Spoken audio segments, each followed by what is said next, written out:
Salut les amis, re-salut. Re-bienvenue dans la saison 2 du Journal Intro. Incroyable, on fait une rentrée. Qui aurait pu prédire que ça allait durer aussi longtemps? On est toujours accompagné des camarades de Malheurs Actuels. Salut les amis. Coucou. Salut Salut tout le Jean. monde. Salut Andrea. Des Collapsonautes. Salut Bruno. Salut tout le monde. Donc pour Adrastia et Pénurie et Rationnement, moi-même, bienvenue. Et une petite nouvelle dans l'équipe qu'on avait croisée lors du dernier épisode. Laure, salut Laure, comment ça va? Hello, mal. Ah, ça c'est une introduction. Donc voilà, même principe, même personne, on rebelote. Vous verrez qu'on agrémentera les différents épisodes de chaque journal de petites nouveautés. Voilà. On se prend pas la tête. Pour le sommaire, c'est toujours pareil. On démarre avec l'apéritif, bien sûr, qui donne faim. D'ailleurs, bon appétit si vous nous écoutez pendant le repas. On aura ensuite Bruno en deuxième partie, c'est ça, avec l'entrée. On va s'envoyer en l'air. Exactement. Ah oui, c'est vrai. C'est dans le rapport avec ce que tu vas nous présenter, c'est vrai. Pour le repas, c'est Emma. Pour la salade, évidemment, ce sera les salades de Laure. Et alors le dessert, mince, il y a eu un bug, il a sauté, bon c'est pas grave. Et il est encore sur le sommaire, mais il n'y aura pas de mots doux, étant donné qu'on ne s'est pas vu pendant l'été. Et une petite addition avec un joli visuel qui donne envie. Voilà, on a tout dit, on est parti. Allez, let's go. Alors, très bien. Est-ce qu'on peut juste enlever l'apéro par contre, parce que je suis un peu barbouillé, j'ai peur d'être un peu trop saoulé. T'inquiète, ça va te creuser l'estomac, t'en fais pas. Ah, bon. Ça va être très piquant, t'en fais pas. Ok, on verra. Bon, allez, c'est parti. Donc, on démarre avec Coca. Coca est une fameuse question. Donc, dans quel lieu Coca-Cola ne surexploite pas la ressource en eau? Donc, c'est une question que je vous pose à vous. Est-ce que c'est chez Pepsi, dans les Pyrénées-Orientales, chez Elisabeth Lévy, ou alors sur la Lune? Évidemment, la question est parodique, hein, je préviens. Il y a eu quelques affaires ces derniers temps avec Coca, puisqu'ils ont été accusés de puiser de l'eau en pleine sécheresse en Colombie, sur la région de Bogota. En gros, c'est assez rigolo hein, quand on lit cette histoire. Les habitants, ils étaient restreints au niveau de la consommation en eau et du tirage. Donc, comme ça se fait beaucoup depuis quelques années, on a le droit de tirer de l'eau que quelques heures par jour. Sauf pour Coca. Eux, ils y allaient un petit peu les mains dans les poches. Et ils tiraient plus de 300 000 litres d'eau dans la rivière environnante. Donc, c'est la Calera. Bref, c'est près de l'usine où ils étaient implantés. Donc, il y a eu pas mal de contestations là-dessus. L'affaire est apparemment en ce moment en train de faire les choux gras des médias et peut-être qu'il y aura un procès. Donc, on verra ce que ça donne chez eux.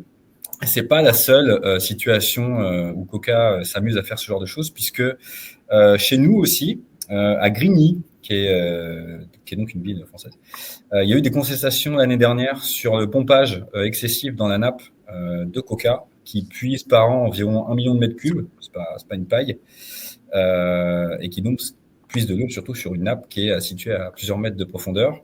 Donc là, c'est pareil, c'est en négociation, mais encore pris la main dans le sac. Et pour finir, sur les côtés un petit peu négatifs de la pratique, il y a aussi dans le Chiapas, mais ça, c'est assez connu que l'eau au Mexique est plus chère que le coca. Ce qui fait qu'en fait, les habitants du Chiapas, qui est une région au Mexique, ils consomment 30 fois plus de coca que la moyenne mondiale. Donc après, on est en super santé quand on boit ce genre de boisson toute la journée, un petit peu comme Michael Moore dans Super Size Me. Et ce qui est vraiment très drôle quand on regarde, c'est que l'eau a été remplacée par le coca dans les rituels régionaux, puisqu'on est catholique, mais aussi autre chose. Et dans les rituels mayas, notamment, maintenant on s'asperge de coca et plus d'eau. Donc c'est assez loufoque. Mais voilà. Et pour le côté positif dont je parlais à Anthony tout à l'heure, il y a des revers. En Inde, quand même, il y a eu plusieurs usines qui ont été fermées ces dernières années parce que justement Coca ne respectait pas le protocole environnemental et puisait beaucoup trop dans les nappes ou dans les rivières. Je crois qu'il y en a eu 6 ou 7 depuis 2014, donc c'est quand même beaucoup. Donc comme quoi, voilà, le Coca Collapse, pour de vrai, ça existe. Petite bonne nouvelle quand même. Ensuite, on Non, passe au attends, attends, moi je suis. Non, je vais réagir. Pardon, c'est vrai, j'avais oublié que Parce que franchement, là où moi je tombe de ma chaise, on en intervient. fait, c'est qu'il y a de l'eau dans le coca. C'est vrai. C'est là qu'on apprend qu'il n'y a pas que du sucre. Il y a aussi de l'eau. Et, du Du coup, sucre et de l'acide. moi, voilà, je trouve que c'est quand même une boisson saine du coup. Ouais, et moi je voulais dire, si c'est une usine qui fait du Coca zéro dans des bouteilles recyclées, là il y a match. Hein. Ouais, c'est Ouais, bien. parce que, Ouais. Donc, Mais- arrête. Moi, j'attends de voir la prochaine expédition sponsorisée par Coca pour chercher de l'eau sur la Lune. Peut-être qu'il y a une source à récupérer. Ah, Et mais ça ouais. Ça vous fait pas penser à un film où on remplace Coca par Gatorade et non, on n'en est pas loin hein, quand même. Hein. Et on arrose des champs de maïs avec. Ouais, c'est Voilà. vrai. Ouais. Donc voilà pour ma première partie à moi. Et la deuxième sera beaucoup plus courte, Jean, rassure-toi. Donc la Grèce. Ah, c'est toujours trop long pour toi. Bah écoute, tant pis, je ferai vite. La Grèce, donc, pourquoi est-ce qu'on parle de Grèce, hormis du fait qu'il y a eu Ouais, encore Coca-Cola, c'est bien. des gros incendies. Après Coca, t'as dit, ouais. Ouais, la La Grèce. Ouais. Putain, je vais jamais y arriver. Donc il y a un lac qui est une des principales retenues d'eau qui sert à fournir c'est de la ressource en eau aux habitants près d'Athènes, qui est le lac Mornos. Donc il y a eu plusieurs villages engloutis au moment de la constitution de ce lac dans les années 70. Donc là, étant donné que actuellement le niveau d'eau est 30% plus bas qu'en 2023, il y avait déjà quelques problématiques. Hein. Là, on est 30% encore plus bas. Et ben, en fait, il y a tout simplement des infrastructures qui existaient dans des villages qui ont été noyés, qui réapparaissent. Donc, comme ça arrive assez souvent à nouveau ces derniers temps, pas qu'en Grèce. Donc, sur les photos, on se dit, oula, panique. Mais régionalement, on se dit pas du tout. Surtout, pas de panique. On continue à boire en faisant un petit peu attention, comme notamment les autorités locales ont dit. Faut juste fermer le robinet quand on se brosse les dents. Voilà. D'où le même que vous voyez là. Parce qu'en fait, ce genre de problématique, ça amène des questionnements qui sont assez profonds, comme par exemple le rôle du tourisme dans la région. Est-ce qu'on peut toujours permettre à autant de gens de venir visiter les monuments grecs et s'installer pendant 1 ou 2 semaines sur les hôtels T'as des Airbnb directs là, c'est vachement bien. Ah oui, ouais. Du coup, tu peux même te loger dans une ancienne église qui réapparaît une fois tous les 10 ans. Franchement, c'est un concept. Ça peut être un concept de tourisme et de logement. Et le questionnement derrière, c'est que oui, d'accord, faut limiter le tourisme pour soulager un petit peu le réseau en eau, mais du coup, l'économie grecque, elle repose beaucoup sur ce secteur. Donc du coup, c'est un peu le chat qui se mord la queue à ce niveau. La suite au prochain épisode. Et c'est tout pour moi. Ben c'est marrant que tu parles de la Grèce parce que moi, nous, ce qui a retenu notre attention cet été, c'est quand même le cas de la Sicile où il n'y a pas plu depuis 2 ans et où tu as des millions de touristes qui débarquent, même problématique. Mais là, il y a des paysans qui abandonnent carrément le job, qui s'en vont, qui abandonnent les terres, leur culture. Et tout le monde est rationné. Hein. Tout le monde est rationné de toutes les nuits. Donc, c'est en train de se préciser. Ça fait un peu penser à la Syrie, je trouve, quand ce genre de choses se passe, que les agriculteurs ont plus assez d'eau pour toutes choses égales, pareil. Ouais. Oui, c'est ça. Oui, toutes choses égales, pareil. Voilà. Bon, mon cher Bruno, c'est à ton tour. Allez, envoie-nous dans les... Ouais, juste avant, c'est pour dire qu'on ne voit pas encore les commentaires, donc si on ne vous répond pas ou qu'on ne les affiche pas, c'est un problème technique.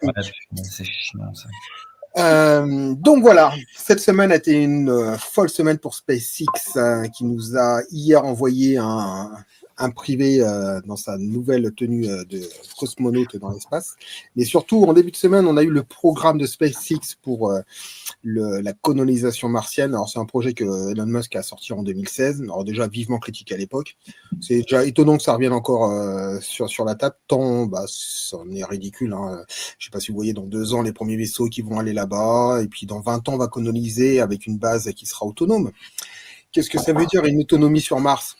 Ça, c'est une belle question, avec une atmosphère qui est totalement hostile à l'humain. pour des milliardaires qui vont aller là-bas à l'âge de 55 ans, totalement grabataires, et qui vont passer 6 mois, 8 mois dans l'espace, perdre tous leurs muscles et arriver là-bas comme des larves. Voilà, c'est comment cet homme arrive encore à essayer d'arnaquer un peu toute cette histoire de colonisation martienne, parce que c'est totalement irréaliste dans l'état actuel de la situation économique et écologique. On n'aura pas assez d'énergie pour envoyer là-haut, on n'aura pas la matière pour envoyer là-haut. Je ne sais pas comment il imagine quelque chose, mais fabriquer rien qu'une poutrelle métallique à base de roches martiennes, c'est pas une petite affaire. Ça se fera pas comme ça. Donc voilà, c'était mon petit coup de gueule encore sur Elon Musk. C'est facile de taper sur lui en ce moment. Et du coup, si tu peux passer à la planche suivante, j'ai ressorti cette petite planche-là parce que voilà, j'imagine très bien un peu à l'instar du film Don't Look Up à la fin, quand on a nos riches milliardaires qui arrivent tout nus au bord d'une planète, et ben qu'est-ce qu'ils vont se faire chier là-bas? Et puis pourquoi ils iront là-bas sans aller-retour possible? Bon, bref, c'est du n'importe quoi, mais bon, bah il y en a qui ont de l'argent à perdre plutôt que de essayer de faire une planète B alors qu'on a une planète A qui est totalement beaucoup plus simple à sauver qu'à créer. Bah on fait même pas ça, donc. C'était mon petit coup de gueule du jour sur Elon Musk. Encore. Ce ne sera pas le dernier. Je sais pas si vous avez vu, mais il a tweeté un truc hier sur Taylor Swift, parce que elle s'est déclarée favorable à Kamala Harris. C'est ça. Et il a dit, OK, Taylor, je vais venir garder tes chats et te faire un enfant. C'est Non. très... En référence au fait qu'elle est célibataire, qu'elle n'a pas d'enfant et que Il veut repeupler la population avec des enfants. Non, mais tu sais, même le cliché de J.D. Vance, qui est le vice-président annoncé de Trump, c'est les femmes célibataires qui n'ont pas d'enfants, en fait, ce sont des femmes à chat et c'est un problème.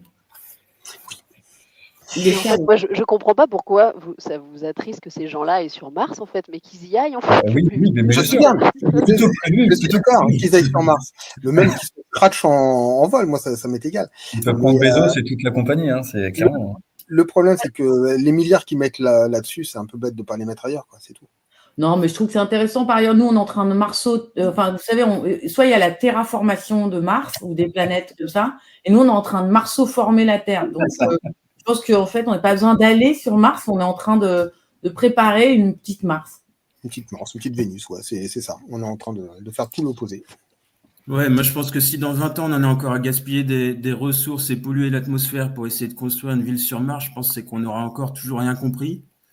Donc j'en doute quand même fortement, mais admettons que ça se fasse, j'y vois quand même un point positif, c'est qu'on se rendra compte à quel point on est dépendant de la vie sur Terre.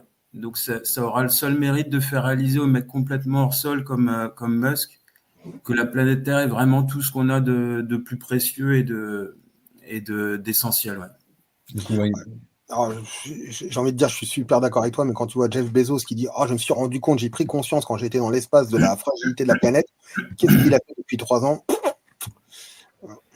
Ah, tu m'as devancé, j'allais faire le même remarque. Pas faux. D'ailleurs, vous connaissez la blague? Comment est-ce que vous appelez un chien qui va sur Mars? Oh la vache, t'étais fort en blague aujourd'hui, là. Ouais, c'est fou, hein. Et attention, c'est new, hein. Vas-y. Ah, bah, c'est un marchien. Oh, Allez. On voit qu'il y a eu la reprise des cours là, de l'école, les récré. je pense que l'équipe, c'est super. Ça va être dur d'enchaîner. On avait besoin de chaleur, on avait besoin de toi. Le Je pense marchien. ouais, mais je pense qu'après tout ce qu'on vient de se dire, il faut retomber sur de la blague de base qui nous permet de rigoler un peu quand Bien même. sûr, Merci évidemment. pour ça, David. Mais de rien. C'est David. Attends, j'en ai préparé d'autres. On Non, va non, essayer d'enchaîner là-dessus maintenant, Andrea, ça va pas être facile. allez, Ça sur votre coup. Hein. sans transition. Ah bah si. Ouais, sans transition. Ah, pas un martien encore. Ouais. Mais ouais, donc bon, vous l'aurez reconnu, aujourd'hui, on a choisi d'orienter notre couve sur un sujet. Justement, non, on ne connaît pas. Ouais, donc sujet plus politique, parce que forcément, en rentrant de ces vacances, on s'est dit, mais voilà, de quoi va-t-on pouvoir parler? Et quel était, les amis, Macron, il nous a quand même régalé pour ce Paris 2024, du sport, du suspense et des prestations de haut vol. Il y a quand même eu 88 jours où on est resté devant les actus sans pouvoir décrocher, une cérémonie d'ouverture explosive avec le dynamitage de l'Assemblée nationale, le sprint pour préparer des élections anticipées en 2 semaines. On n'oublie pas les Paralympiques avec un impressionnant marathon du président pour consulter tout le monde sur le choix d'un Premier ministre tout en ignorant le résultat des votes. D'ailleurs, c'est inédit, on a filé la médaille au seul mec qui n'était pas arrivé sur le podium. Maintenant, dans les compétitions sportives, on ne dira plus il est arrivé dernier, mais il est arrivé barnier. Voilà, mettez à jour vos dicos. Elle est belle, elle est Macron, bien. elle est bonne celle-là. Ouais. Elle n'avait pas été gardée pour la publication. Macron, du coup, je la replace là, tu vois, c'est un peu le recyclage. Mais bref, Macron, avec cette nomination, il est en lice pour le Ballon d'Or avec une superbe passe décisive à droite. Barnier, maintenant, il doit composer un gouvernement qui tiendra la route face à l'Assemblée nationale. Autant dire que son discours de politique générale, ça risque d'être un petit peu influencé par les négociations en cours pour les postes de ministres et les soutiens des députés. Bon, l'avantage en tant qu'électeur de gauche et écolo, c'est que nous, on n'attend rien en fait. Hein. C'est un peu comme au Japon en 2002, quand ton équipe, elle était dans les favoris, mais qu'elle s'est fait éliminer pendant les phases de poule. Sauf que là, on n'a vraiment pas envie de rester assis devant la télé à encourager les autres équipes. On va peut-être plutôt se remettre à la marche, pour essayer de faire entendre l'urgence environnementale et sociale. Parce que pendant qu'on attend gentiment que Macron ait fini de jouer aux marionnettes, le Canada brûle, la Californie brûle, l'Amazonie brûle, l'Inde cuit vapeur, on enchaîne toujours plus de dégâts, de canicules, de typhons, d'inondations, voilà. Un peu comme le GIEC et les autres écolos pessimistes avaient prévu, tiens, c'est bizarre. Mais là encore, on parle que du climat, hein. Je vous parle même pas de l'effondrement de la biodiversité et de l'eau qui est tellement polluée partout grâce à la chimie et aux pesticides qu'on sait même plus si l'eau potable, ça existe encore. Donc bref, le futur gouvernement, on sait bien que c'est pas le ministre de l'écologie de la France qui va pouvoir changer les choses tout seul, mais ça ferait quand même déjà plaisir de montrer qu'on en a un peu quelque chose à faire, de garder un avenir respirable. Voilà, donc on attend de voir ce fameux Barnier, qu'est-ce qu'il va nous nommer, mais pour l'instant, on est un peu sceptique. Voilà, donc c'était notre petit positionnement sur la couve de la semaine. Nous fais pas genre que t'as rien préparé là. Ouais. J'ai préparé que ça. Ok. L'inspiration nocturne.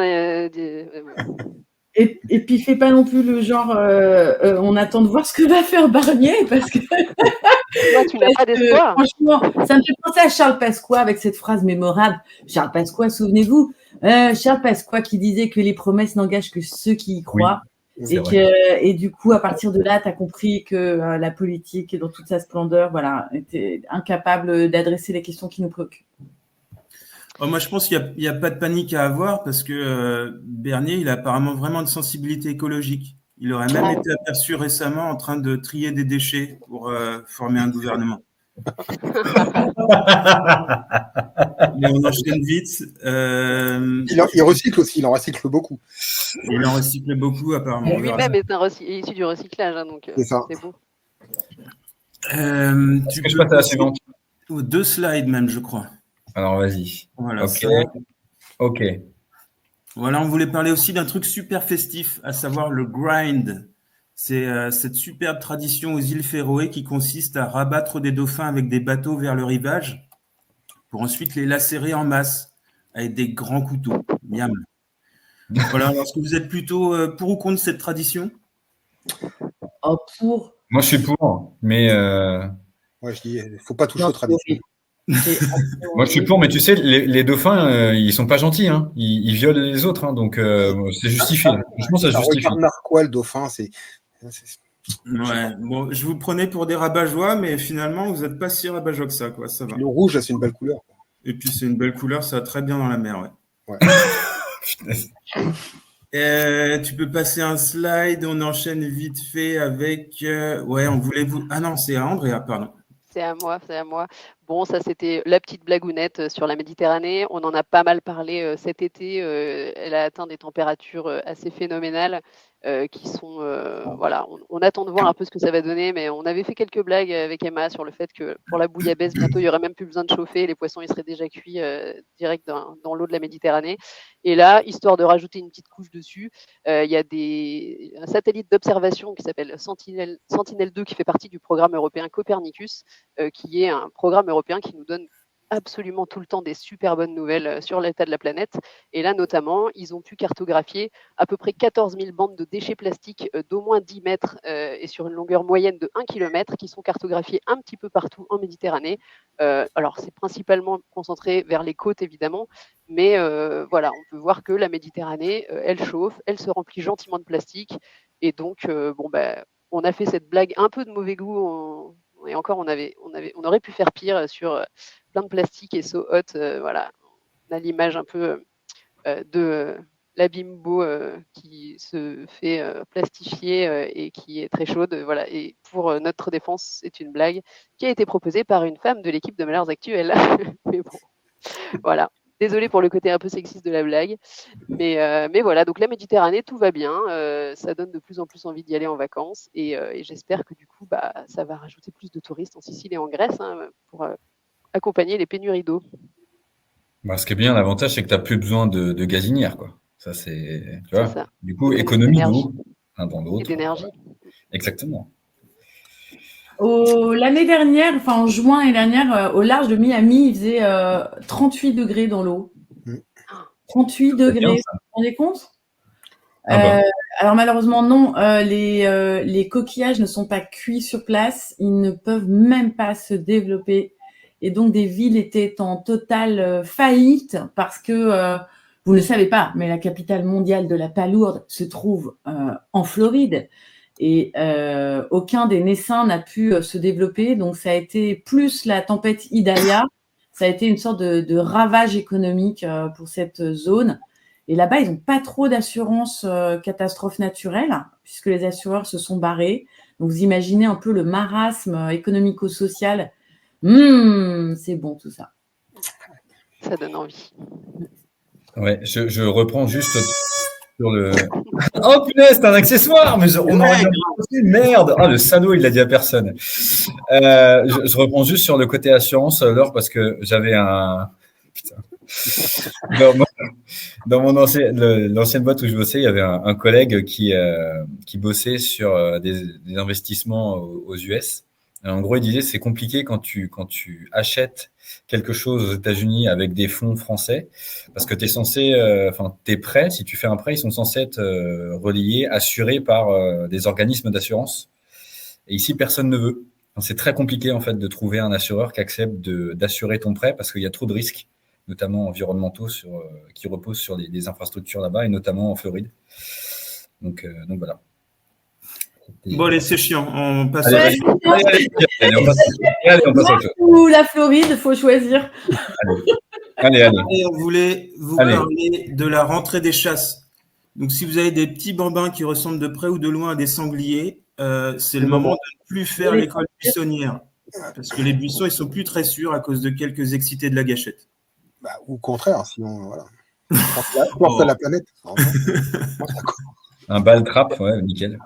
Mais comme par hasard, ça coïncide avec le début de la bonne saison des champignons. À mon avis, c'est parce que les chasseurs, ils veulent se garder les bons coins à champi pour eux, donc ils tirent partout pour faire peur aux autres amasseurs de champignons. C'est possible. Peut-être. Il y a peut-être un complot des chasseurs sur les champignons. Allez, voilà, c'est tout pour la couve. Mais comme vous en demandez encore, on vous en a mis un peu plus. Et comment ne pas parler de Nestlé Waters cette semaine, qui était récemment inquiété pour 2 affaires de fraude, à savoir des forages illégaux et des traitements et filtrages interdits sur des eaux minérales. Donc, c'est des délits qui ont duré plus de 15 voire 27 ans et dont le bénéfice a été estimé à plus de 3 milliards d'euros. Et Nestlé a réussi à conclure une convention de justice qui lui évite un procès contre une amende de, roulement de tambour, 2 millions. 2 millions, ouais, seulement 2 millions d'euros. Elle n'est pas belle, la vie de multinationale? Oui. Comment veux-tu? C'est chiant aussi. Hein. C'est chiant aussi. Non, mais c'est bien, ils s'en sortent bien, je suis contente pour eux. Ah oui, et puis le procès aurait été retentissant, on aurait vu pas mal de pratiques, on aurait vu que le gouvernement était au courant aussi. Donc ça aurait été intéressant de voir quelles personnes au gouvernement étaient impliquées et pourquoi ils ont fait le... Sur 25 ans, beaucoup. Sur 25 ans, beaucoup. Ouais, probablement. Après, on ne sait pas quand Nestlé les a informés, mais voilà. Ouais, ça aurait été intéressant d'avoir un procès sur cette affaire.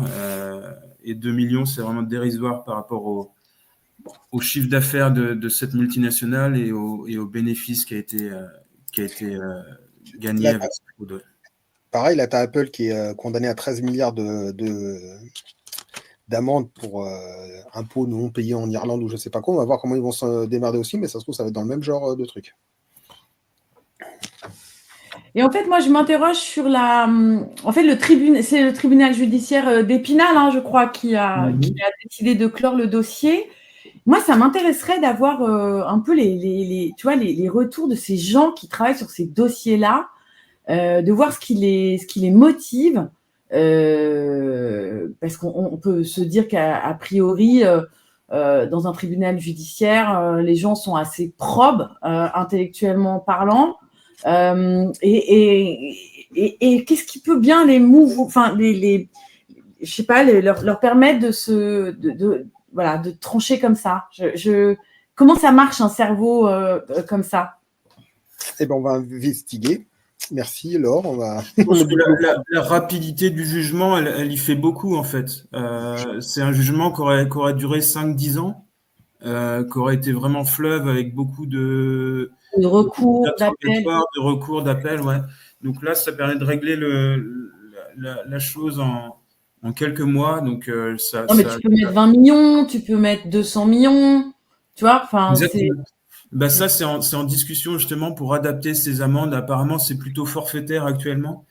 Et il y aurait des questions pour les adapter au chiffre d'affaires de l'entreprise. Là, a priori, c'est pas du tout adapté. Ouais. On lance un appel à témoignage pour Laure. Si vous travaillez au tribunal des pénales, témoignez. Oui, j'ai besoin de comprendre. Ok, donc c'est bon pour vous? Ouais, on en a d'autres, attends. Ah, mais oui, bien sûr. Ah, bon, il n'y a pas grand-chose à commenter sur celui-là, à part que, ouais, on a détourné un template de mème a priori assez classique, voilà, pour illustrer qui sont les gens qu'on entend le plus et qui sont le plus écoutés de nos jours par rapport à certains niveaux d'expertise. Donc, on a sous-entendu qu'un personnage animateur talentueux de radio et de télévision qui répond aux attentes de milliardaires avec une idéologie à transmettre, un peu plus écouté et sollicité dans les médias et aussi écouté par le grand public, en tout cas visible du grand public, que d'autres personnes qui ont des messages plus scientifiques et un peu plus sérieux à faire passer. Voilà, donc c'est un constat. Bon, je pense on aurait pu la sortir l'année dernière, on pourra la ressortir dans 10 ans. Je pense que ce sera toujours valable. On changera peut-être les personnes, mais bon, à mon avis, malheureusement, rien de nouveau. Je passe à la suivante. Pour elle. Oui, et enfin, cet été, il y a une compagnie aérienne low cost qui a fait une publicité pour une idée très perchée, à savoir un abonnement annuel illimité pour voler en Europe. All you can fly, mesdames et messieurs. Non. Et donc, on a rebaptisé cette compagnie aérienne Mortif Air, un petit nom qui lui va beaucoup mieux. Qu'est-ce que vous en pensez? Parfait. Parfait. Parfait. Du coup, tu peux faire des obsèques en plein air. Oh, j'adore. Ah, c'est Génial. Oh, j'adore. Et tu lances le cercueil. Ouais, en fait, tu peux ne jamais atterrir, en fait. C'est bien ça. J'adore. À ce prix-là, en fait, tu viens avec ton propre avion, quoi. C'est bien. C'est bien. Okay. Et enfin, je vous propose un petit jeu qui veut gagner des millions de greenwashing. Est-ce que vous êtes chaud? Ouais. Allez. Là, j'entends rien. Ah oui, allez. Ah. Bon, voici la question que j'arrive pas à lire. Parmi ces 4 opérations de greenwashing, lesquelles ont véritablement été annoncées cet été? Attendez, je mets un peu de musique. Voilà, déjà. Voilà, c'est mieux là. Putain, cette post-prod. C'est qualitatif. Donc, réponse A, l'énergie va extraire du pétrole avec des éoliennes, grâce à des éoliennes. Réponse B, est-ce que vous pensez que c'est vrai ça déjà? Ouais. Je pense que c'est vrai. Propre, du coup. Bah, c'est ce qu'ils font déjà, oui. Voilà. Ouais, c'est vrai. Avançons. Réponse B, Bayer Monsanto va sauver la biodiversité avec des pesticides bio. Est-ce que c'est vrai? Putain, s'ils ont mis ça, c'est fort. Ah, je sais pas, là. Non, quand même pas, non. C'est gros, mais je sais pas. Ouais, non. Moi, c'est bon, effectivement. Bravo. Ouais. Réponse C, Atosca va verdir la 69 avec des panneaux photovoltaïques. Ça, c'est vrai. Ça, c'est vrai. Ouais, bravo, mais qu'est-ce qu'ils sont forts. Et enfin, réponse D, Coca-Cola va servir ses bouteilles en plastique dans des éco-cups. Et c'est vrai aussi. Non, ça, c'est pas vrai, mais ce qui s'est passé pendant les JO, c'est que Coca mettait le contenu de bouteilles en plastique dans des éco-cups Voilà. en disant « Tenez, il n'y a pas de déchets ». Oui. C'est exactement ce qu'on a marqué dans la réponse D, Laure, mais c'est bien. Donc c'est vrai, effectivement. Ah, ok. C'est pas grave, il est tôt, c'est normal. Sur ce dernier point, est-ce que c'est pas ce qui se passe juste un petit peu tout le temps dans beaucoup d'endroits en fait sur le zéro déchet où de toute façon il se passe des trucs, on nous sert des choses soi-disant sans déchets, mais en fait, on ne sait pas trop ce qui se passe derrière le comptoir. Exactement. Oui, c'est une bonne métaphore, effectivement. Bon, bah voilà, on a gagné. Bravo. Vous êtes bon, vous êtes bon. On est greenwashé. Vous êtes prêts pour recevoir encore plus de greenwashing. Voilà, et ça vient de plus en plus, avec des techniques de plus en plus évoluées, mais toujours autant rigolotes. Donc, on sera toujours là pour les montrer et en rire, en espérant que les techniques changent et qu'il y ait moins de greenwashing à l'avenir. On verra ça. Écoute, on aura la réponse lors du prochain quiz. Voilà. Exactement. Voilà. Allez, parfait. Si je ne me trompe pas, Laure, c'est ton tour. C'est l'heure de la salade. Alors, c'est l'heure de la salade. Voilà. C'est l'heure de la salade. Écoutez, moi je sais pas vous, mais moi j'ai renoué avec des nouvelles bad nounours cet été en travaillant chez Reporter. Et vous savez, des fois on doit faire des brèves. Alors on récupère plein d'infos et puis on sélectionne les plus bad nounours quoi. Et celle qui m'a remise un peu dedans cet été, c'est une étude publiée fin juillet qui dit que les puits de carbone terrestres ont cessé quasiment de fonctionner. Enfin, en tout cas, ils ont perdu en efficacité en 2023. Alors, les puits de carbone terrestres, tout le monde voit ce que c'est? Oui. Oui. Oui. Oui. Donc, c'est quoi? Des arbres et des forêts. C'est un gros trou dans lequel on met du gaz. Voilà, c'est ça. Les sols hein, aussi, les prairies, etc., mais aussi les forêts. Et alors, bon, bah, les forêts, en ce moment, elles sont attaquées un peu par pas mal d'incendies à travers le monde. Et donc, leur rôle d'absorbeur mondial de CO2 a tourné en sous-régime. Du coup, en 2022, les puits de carbone terrestres avaient absorbé 9,5 milliards de CO2. Et l'année dernière, entre 1,5 et 2,6 milliards seulement. Un petit delta. Non mais, ok, je sais que dit comme ça, là, 1, c'est chiant, 2, c'est un peu... en tout cas, moi, ça m'a mise un peu en panique, parce qu'en fait...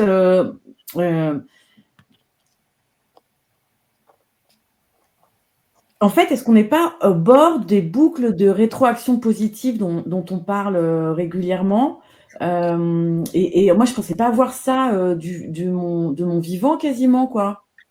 Ouais, mais attends, du coup, Laure, 2,5 milliards de tonnes, c'est encore beaucoup quand même. En absorption? Bah, c'est beaucoup encore. C'est En fait, là, ce que ça a provoqué, c'est-à-dire que l'augmentation du ppm, au lieu d'augmenter de 1,8 ppm, ça a augmenté de 4 ppm en 2023. Alors, tandis que les énergies fossiles, elles ont augmenté, tu vois, de 1,1% seulement. Bref, je vous noie dans des chiffres je sais pas, moi, les puits de carbone terrestres qui décélèrent, c'est inquiétant. Et les puits de carbone océaniques qui décélèrent, c'est inquiétant. Voilà, mais bon, c'était, moi, voilà, bah, tant mieux. Non, mais je te fais la blague, mais parce qu'en fait, dernièrement, on a parlé de ça lors d'une représentation et d'un débat avec l'université. Et en gros, c'est ce que quelqu'un nous a dit. Oui, mais ces chiffres-là, enfin, personne ne les comprend. Alors même en donnant des équivalences, des fois, enfin, c'est compliqué. Oui, c'est trop immense. C'est vrai que ça nous place un peu, mais voilà, ça raconte quand même que tout ce qui mécaniquement permettait quand même d'absorber une partie de ce qu'on émet est en train. Si ça ne fonctionne plus, on va se retrouver dans une étuve beaucoup plus vite. D'ailleurs, une des bonnes nouvelles de l'été, c'était aussi les chercheurs et les scientifiques qui se rendent compte que leurs modèles sont à la ramasse dans la lenteur et que les choses vont beaucoup plus vite. Mais bon, ça c'est un petit détail. Ouais, l'effet qui se coule du puits qui s'effondre, c'est que du coup, non seulement on n'atteint pas les objectifs qu'on s'est fixés aujourd'hui, mais en plus ces objectifs, on va devoir les multiplier par je ne sais pas combien, puisque les puits de carbone en plus n'absorbent pas ce qu'ils absorbaient jusqu'ici. Donc on est vraiment bien. On est bien. Ce que j'aime bien, c'est qu'en ce moment, on est en train de se rendre compte qu'on est tous les 5 ensemble, c'est super. Alors, autre nouvelle, alors, quelle est la nouvelle sociale de l'été qui était réjouissante? Alors, le concert de Taylor Swift, non Non, le 1er août, Duralex est devenu une scope. Ah oui, c'est vrai, on l'a déjà oublié. Vous voyez, vous êtes tous contents. Les verres de la cantine, on a plongé nos nez dedans pour savoir si on avait 5 ans, 53 ans, ou voilà. Et ils étaient incassables et tout ça. Et ils étaient bon, super. Duralex, il y a une notoriété extraordinaire vis-à-vis de cette entreprise. Et alors, ils deviennent une scope le 1er août. Vous savez qu'ils ont eu beaucoup de problématiques, de plans sociaux, etc. Et les ouvriers se sont tous mobilisés. Enfin, en réalité, les ouvriers qui sont adhérents à la CFDT se sont mobilisés. La CGT était totalement contre. Et sur les 228 ouvriers, 131 ont mis 500 € pour devenir actionnaire de l'entreprise. Alors, si vous faites le calcul, 131 par 500, ça fait à peu près dans les 60 000 €. L'usine a juste 40 millions de dettes. c'est un problème. Alors, comme le tribunal de commerce d'Orléans a annulé la dette, du coup, ils repartent à 0. Ils ont un stock gigantesque. Valeur de la vente du stock, c'est quelques dizaines de millions d'euros. Mais voilà, vous savez comment ça marche, une usine, une verrerie? Il faut beaucoup d'énergie, non? Énergétique de dingue, non? Des grosses machines. Énergivore au possible. C'est un four qui fonctionne 7 sur 7, 24 sur 24, qui lui faut à peu près 50 gigawattheures, à peu près. Et ça coûte 3 millions d'euros par an juste pour maintenir le four en fonctionnement. Tu fais pas les 3-8 là-bas, tu fais les 5-8. Et alors, tout ça pour faire des verres. Moi, je me suis demandé, je suis allée voir les ouvriers, je leur ai dit, mais attendez, vous croyez pas que dans un monde un peu qui a un peu tendax, etc., vous croyez qu'une usine énergivore consacrée aux arts de la table, c'est légitime? Et là, ah oui, c'est leur boulot, ça ne revienne pas. Ah ouais. Oui, mais justement, moi, je me pose la question, j'en avais parlé au Festival de la décroissance, est-ce que ça fait pas partie des trucs dans les contradictions dans lesquelles on est, tu vois, vouloir sauver, réindustrialiser la France, sauver des emplois hyper dans l'industrie, dans le primaire, quoi, en fait, dans le secondaire, pardon, et en fait te rendre compte que c'est quoi la finalité de ces jobs et de ces emplois.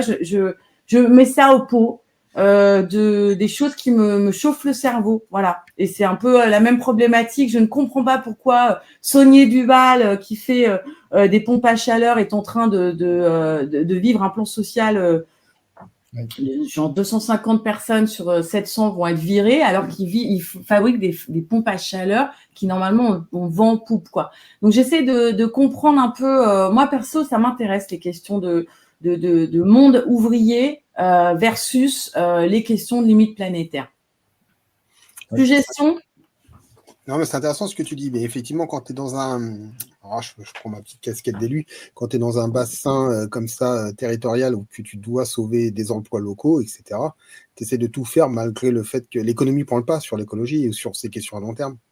Mais ta question elle est légitime, surtout quand tu dis que c'est des verres incassables et pourquoi les continuer s'ils sont incassables du coup. Mais effectivement, ils ont un marché de collectivités qui est énorme et les collectivités, bah voilà, il y a du renouvellement, il y a de la casse quand même, etc. Donc voilà, on a toujours quand même besoin de ces petits objets, même si c'est énergivore à souhait. Moi, ce qui m'interroge plus, c'est des marques comme ça, bon, ils n'ont pas beaucoup évolué, c'est un peu toujours les mêmes modèles de verre, etc. Mais des marques qui ont un segment et qui marchent bien, pourquoi ils se sentent obligés d'investir, d'innover pour croître, à sortir des nouveaux produits? Je pense par exemple à Nutella, bon, ils ont leur pot, ça vaut ce que ça vaut, mais ils nous sortent tous les ans des nouveaux produits pour pouvoir gagner des parts de marché et croître comme ça. Et au bout d'un moment, pourquoi ils ne se contentent pas de faire qu'un objet et de le rentabiliser au maximum, quoi? C'est ça aussi qui m'interroge, quoi. Bah, parce que tu C'est veux un créer des monde partenariats. concurrentiel, le verre. Hein. Tu as Ikea, tu as le low cost de Turquie qui ne paye pas. La Turquie, d'ailleurs, ils ne payent pas du tout les mêmes prix, le normogaz, le normomètre cube de gaz que nous, en France, suite à la guerre avec Poutine. Il y a effectivement une concurrence de malades et leur objectif, c'est effectivement de développer de nouvelles gammes de verres, de profiter de l'ère du vrac, de décorer, de faire plus de collaborations. D'ailleurs, la collaboration de la rentrée, c'est le slip français, le verre Duralex. Tu peux acheter un slip et un verre Duralex. Pour info, le slip français, c'est 35 €. Alors moi, ou le soutif, le slip français, c'est 65 €. Perso, j'ai pas les moyens. Mais voilà, c'est des questions, je trouve fascinantes, quoi. Voilà, je sais pas. Bref, merci. C'est vrai que c'est compliqué parce que si tu dois mettre prioriser l'usage en face des dépenses énergétiques, etc. En fait, tu es obligé de faire de la planification après et c'est hyper compliqué, quoi. Enfin, c'est une autre vision du monde, quoi, et je sais même pas si c'est vraiment réalisable à l'échelle mondiale, quoi. Alors après, moi j'ai des petites tasses en bois qui viennent de Finlande. Quand tu bois ton café dedans, c'est dégueulasse. Donc voilà, des verres en bois, ça c'est. Non, mais les verres en verre, enfin, je me demandais, voilà, est-ce qu'on n'a pas assez de fourchettes, d'assiettes, de verres, tu tapes dans une brocante, tu as 10 000 verres du Duralex qui viennent, enfin, on croule sous ces trucs-là. Oui. Bah, nous, ici à Limoges, on est bien connu pour notre porcelaine, donc qui a un service en porcelaine chez soi, en France, il n'y en a plus. Donc ils vivent beaucoup sur les Émirats pour les marchés de luxe et tout ça, mais même là, ils ont atteint une limite, et une fois qu'ils ont équipé tout le monde, c'est très compliqué après derrière. Il faudrait avoir une usine qui tourne une semaine dans l'année pour faire le stock nécessaire au renouvellement et le reste de l'année, on ferme, on éteint le four et ils vont faire autre chose, quoi. C'est impossible de fermer d'éteindre un tel four. Même pendant le confinement, ils ont dû continuer. Quand bien même il n'y avait pas de production et ils tournaient à vide, ils chauffaient à vide parce qu'en fait, c'est un four avec des bâtons en verre qui sont partout et qui sont poussés au fil du truc. Et si tu arrêtes le four, tu pourras pas nettoyer le verre qui va refroidir et qui sera collé aux enceintes. Donc c'est quasi impossible. Mais bon. Intéressant. Voilà, c'est tout. C'était ma première. Faut excuser un peu le sérieux de la chose. C'est très bien. Ça fait des débats après. C'est parfait. On est toujours très sérieux ici. Je vois pas de quoi tu parles. parles. On est entre nous en plus, donc on peut y aller, quoi. C'est clair. Ça sera rediffusé. C'est ça. Bien. Bon, mais alors Laure a fait sa partie. Eh bien, il semblerait que ce soit la dernière ligne droite. Et ouais, ça c'est moi. Donc vu que tout ce qu'on a bien dit, vous connaissez le film, hein. Voilà, on n'a plus rien à perdre, hein, éclatons-nous maintenant. Voilà, donc Éclatons-nous. Ceux qui sont pour, testons, on verra bien ce que ça donne. Attends, faut avoir la blague. C'est-à-dire si tu mets de l'eau, ils deviennent des méchants gremlins, c'est ça? En gros, non, c'est quand ils mangent après-midi, mais on sait très bien qu'au départ, le gentil mongouais, dès qu'on le mouille, ça commence à partir en vrille, quoi. Ok. Voilà. Est-ce que tu es en train de faire un sous-entendu? Je suis peut-être un peu trop boumeuse pour ça, quoi. Pourquoi Et du coup, la métaphore, c'est les écolos qui doivent se lâcher ou Non, c'est nous, c'est autant se finir en festival et en se marrant la gueule, parce que les gamins à la base, ils sont quand même assez drôles. Donc voilà, mais ils détruisent tout. Donc perdu pour perdu, bah au moins on va se marrer, quoi. Voilà. Bon. Bon, c'est pas grave. Ok, bon ben c'est une bonne conclusion. Est-ce que on a encore des choses à se dire? On a tenu le timing, punaise. 45 presque. Hein. Presque. On n'a pas dépassé. Ok. Bah, c'est la dernière minute qui va être la plus longue, comme dans le marathon. D'habitude, on répond aux questions du public, mais là, du coup. Non, on ne le voit pas. Voilà, merci en tout cas à celles et ceux qui nous suivent nombreux à chaque fois. Voilà. Et puis, on vous donnera rendez-vous avec David, bientôt. Peut-être. Il y a une question pour toi, David. Ouais, mais. Toujours le même. Non, c'est ton admirateur secret. Écoute, on a le succès qu'on mérite. Hein. Voilà. Bon, Bon, bah, mes chers amis. À la prochaine, je sais pas quand, du coup. Ah oui, parce que vous voulez venir boire des coups à Paris le 19 septembre, le collectif Argos, dont je fais partie, inaugure sa super expo sur aussi encore plein de bonnes nouvelles. Les effets des changements climatiques sur les écosystèmes marins, à savoir acidification, désoxygénation, montée des eaux, température. On a parlé un peu de canicule marine tout à l'heure. Et puis voilà, on fait ça sur les berges de la Seine à partir de 18h30 entre le pont Auchange et le pont Marie pour les Parisiens. Et il y aura des coups à boire et plein de mauvaises nouvelles. Ah, Et c'est quelle date, tu disais Ouais. Hein? Et tu peux répéter la date? Le 19, jeudi prochain.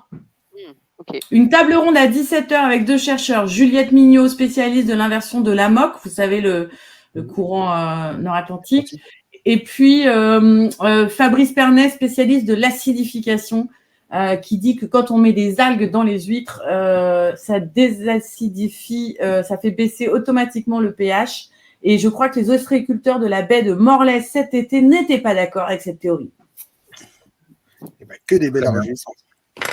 Intéressant. Bon, ça se passe toujours à Paris, ces trucs-là, hein, malheureusement Ouais, pour les ouais. provinciaux, mais tant pis. Voilà. Ouais. Et attends, Laure, vous avez il y a un partenariat avec des marques de boissons ou pas? Non, si, enfin mon fournisseur officiel de vin nature ici, mais je crois que ce soit un sponsor.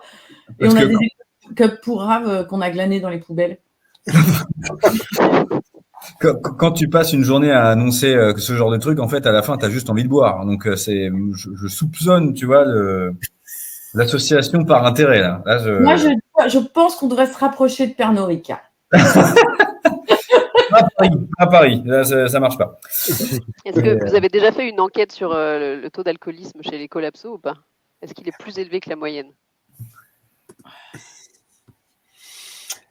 Plus élevé Il va falloir peut-être faire un pas. sondage. Qui est alcoolique, là? Moi, je suis collapso. Je n'oserais pas assumer cette réponse. Moi non bon plus. Non, je plaisante. Qui ne l'est pas? Qui ne l'est pas? De Voilà. toute façon, on le sait tous, hein, on s'est vu. Hein, donc. Exactement, c'est vrai. Voilà. On l'est tous, affichés ou par secret, mais. Bon, les amis qui êtes nombreux à nous écouter, on vous embrasse très très fort, n'est-ce pas? Et à une prochaine. Et À oui. la prochaine, avec plaisir. Merci tout le monde. Allez, Merci à tous. et puis nous tous les 5 là, je ne le dis pas, mais habituellement on vous ment. En fait, on raccroche jamais après avoir terminé le live. On fait un petit point des amis, et puis à tous les autres, on se dit à dans 2 semaines.